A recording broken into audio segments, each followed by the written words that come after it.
C'est bien connu, quand on aime, on ne compte pas, mais tient-on vraiment l'adage? Quand on vit en couple, aujourd'hui, plus de 8 ménages avec des enfants sur 10 et oui, ont un conjoint. Alors, bonne ou mauvaise idée, comment les couples partagent-ils les revenus et les dépenses? Ce soir, c'est Vicky Bogart qui fait le point et vous répond. Vicky, première question, comment les couples gèrent-ils leur argent? Eh bien, Xavier, le système le plus répandu, c'est le compte joint, que l'on appelle aussi compte commun. Vous l'avez dit, 85% des couples avec des enfants ont un tel compte, mais cela ne veut pas dire qu'ils partagent tout. Seuls 6 couples sur 10 mettent en commun tous leurs revenus. 2 couples sur 10 gardent un compte personnel et ils utilisent le compte joint uniquement pour les dépenses du ménage.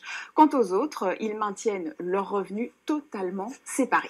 Et plus de 40% des Français jugent d'ailleurs normal de ne pas tout dévoiler à son conjoint sur ses finances personnelles. On appelle ça cloisonner. Si les dépenses de mon conjoint entraînent un découvert sur votre conjoint, que se passe-t-il?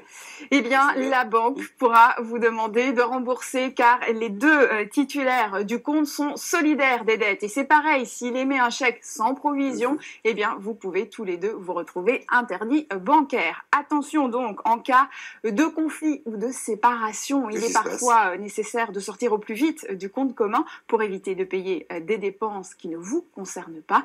Et comme l'argent est l'une des principales causes de dispute, il est conseillé de garder un compte personnel en plus du compte joint. Donc, en cas de grabuge, on s'en va. Hein. De grabuge, on s'en va.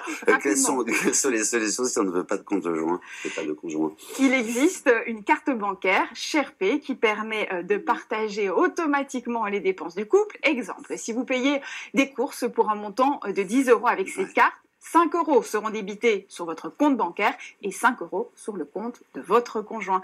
Vous pouvez aussi choisir une autre répartition avec 4 € sur votre compte et 6 sur l'autre.